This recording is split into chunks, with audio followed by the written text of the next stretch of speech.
Algebra 2, Lesson 1-6, Absolute Value Equations and Inequalities. Our learning goal in this lesson is to be able to solve equations and inequalities that involve absolute value, and also to be able to identify extraneous solutions.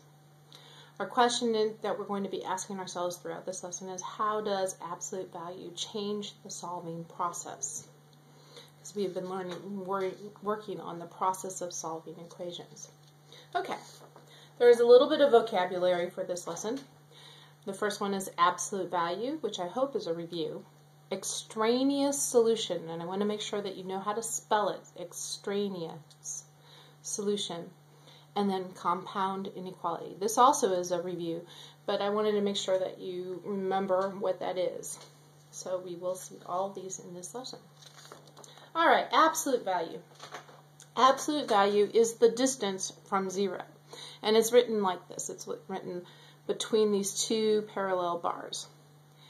And here's a graphical explanation of it. So if I have the absolute value of x, I am x units from zero. No matter whether I go to the positive x or the negative x, it is still the x distance from zero. So if I keep that in mind and start looking at equations, I think that will help us. Because if I have, so I have an equation here. I have the absolute value of 3x plus 2 equals 4. And if you notice, I have my number line, and here's positive 4 and here's negative 4. Excuse me for my signs. Okay, so I know that 3x plus 2 is the distance regarding either way. So I know it is 3x plus 2 here, and it is 3x plus 2 here, and it's a positive value. So what that tells me is that to solve this, I can set this equal to 4, or this equal to negative 4.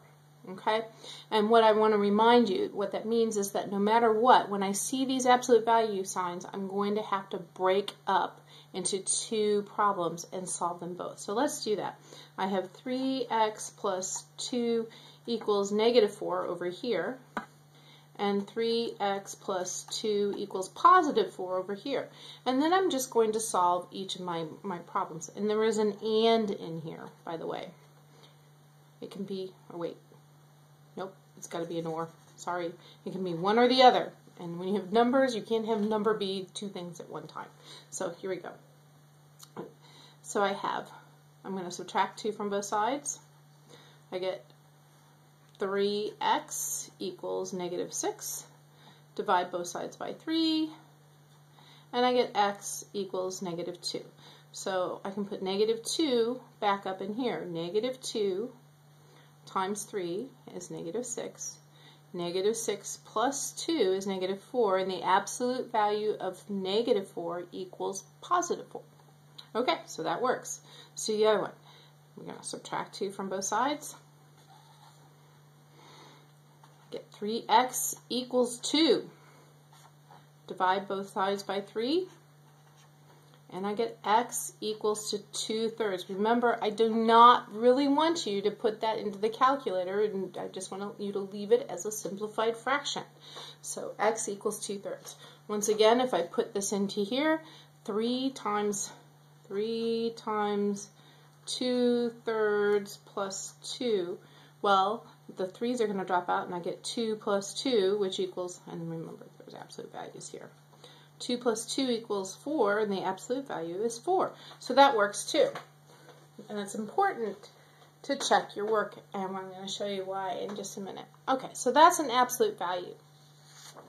Here's some other examples. Notice that these don't have just the absolute value part there.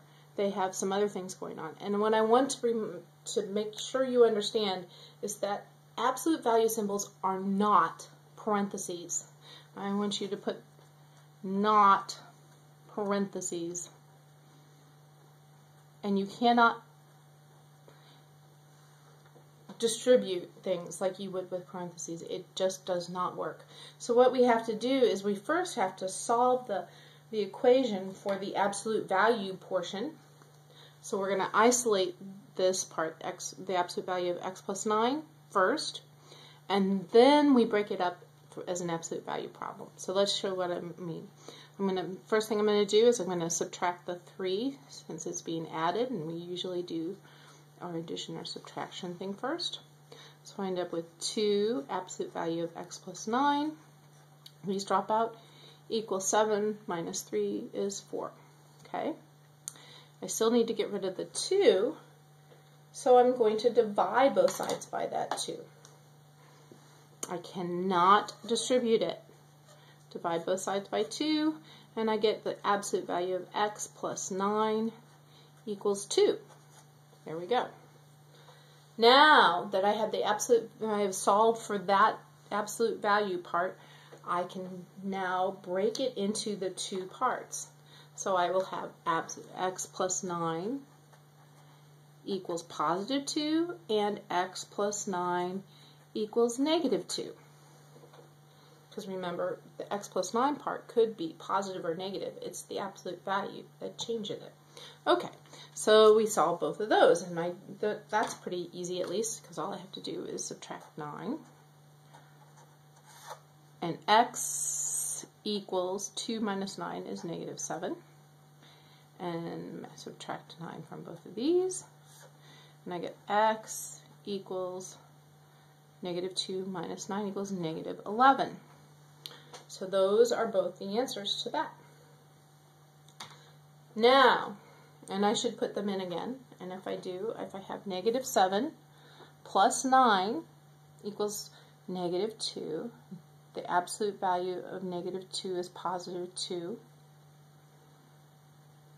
No, negative 7 plus 9 is positive 2. The absolute value of positive 2 is 2, times 2 is 4, plus 3 is 7. If I put negative 11 here, I have negative 11 plus 9 is negative 2. Negative 2 times 2 is, absolute value. So it's not going to be negative 2 times 2. It's going to be positive 2 times 2 is 4, plus 3 is 7. So both of those work, and there's no problems with them. All right. This time we have the absolute value already by itself. However, I have a variable out here. And this is where I might come into what is called an extraneous solution. So let's see what happens. I'm going to first break it up. Break it up. Okay. So I have 7x plus 14. And then I have to do it again. And 5x minus 2 could equal the negative of 7x 14. Now remember, I had to take the negative of the whole thing. So now I'm going to add those parentheses with that minus sign. So let's do this one first. Okay, I'm going to subtract 5x from both sides. Because remember, we like to have positive x's if we can. Minus 5x, minus 5x. I'm going to get negative 2 equals 2x plus 14. Okay. Now I'm going to subtract 14 from both sides.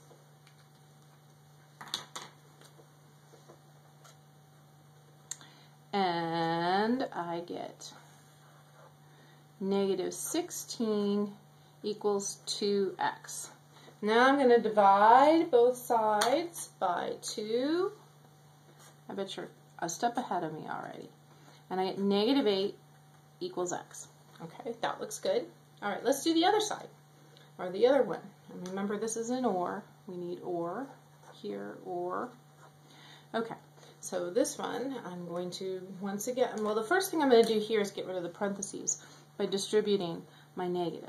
So I have 5x minus 2 equals negative 7x plus negative 14. Okay, so this time I'm going to add my 7x to both sides, because I want to get rid of the negativeness of it. We get 12x minus 2 equals, these cancel out, negative 14. Okay. Now, I'm going to add 2 to both sides. I get 2, this is 12x equals negative 14 plus 2 is negative 12. Divide both sides by 12. Once again, I bet you guys are ahead of me. and x equals negative 1. Okay, so we have x equals negative 8 or negative 1.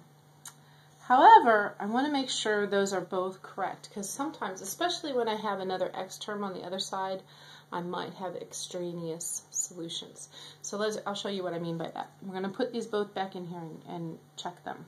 So the absolute value of 5 times negative 8 minus 2 equals 7 times negative 8 plus 14. Okay, so now we can do these because we have all the values. Negative 8 times 5 is negative 40 minus 2. I'm going to have absolute value of that equals 7 times negative 8 is negative 56. Negative 56 plus 14.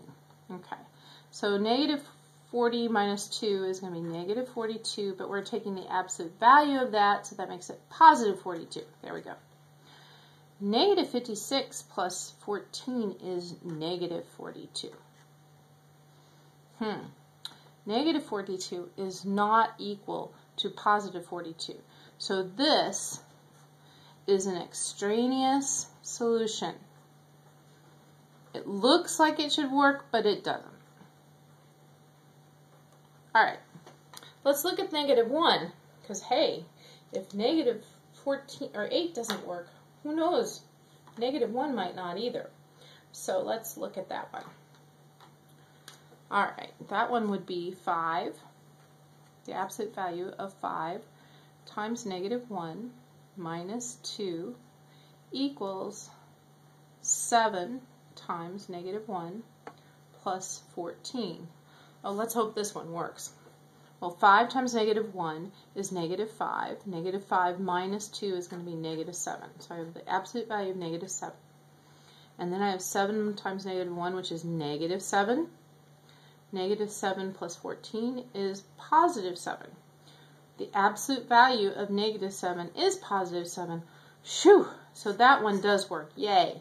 So this one, negative 8 was extraneous, but negative 1 works. So that is my only solution to that. So I can even leave out the or. X equals negative 1. I might want to put that down here. X equals negative 1. Alright. That is equations. However, there are also absolute value inequalities. This looks just like what we've been working on, except now we have that inequality symbol here. And we do just the same thing, with one exception. You knew there was going to be something different. We break it up. 3x minus 4 is less than or equal to positive 8.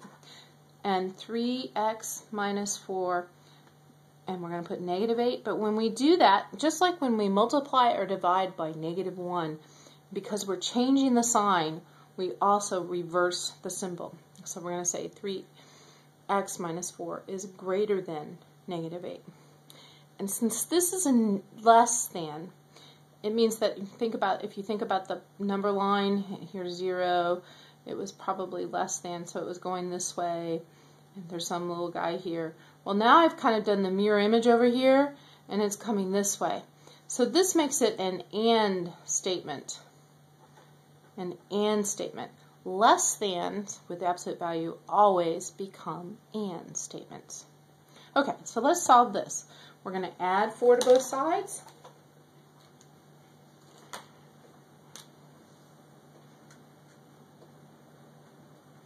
Whoops, both sides here.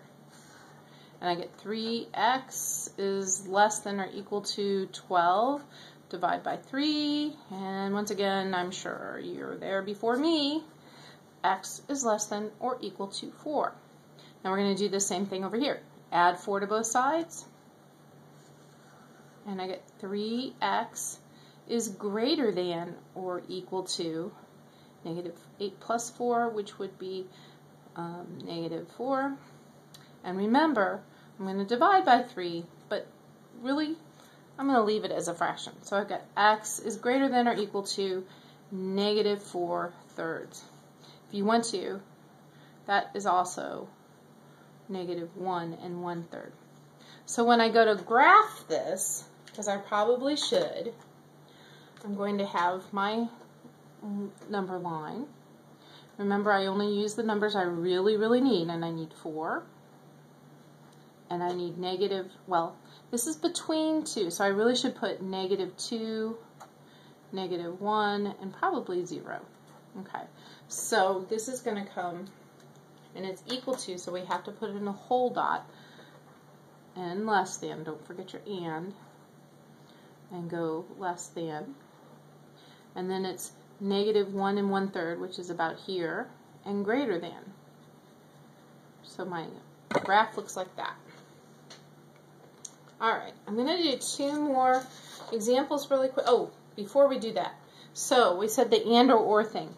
If it's a less than, you end up with an and. Less than and. If it's a greater than, you end up with an or. Greater than or. I have to say, this is one thing you're going to just have to memorize. Less than goes with and. Greater than goes with or. Less than and. Greater or. Okay? Alright, so let's try these 2 very quickly. I'm going to break it apart.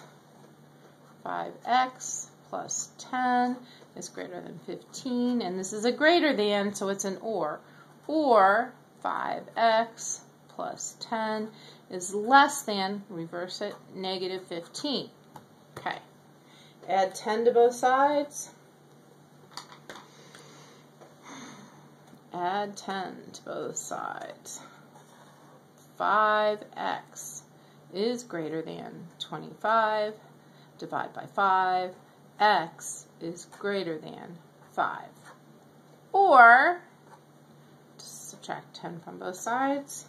Let's do that with a different color.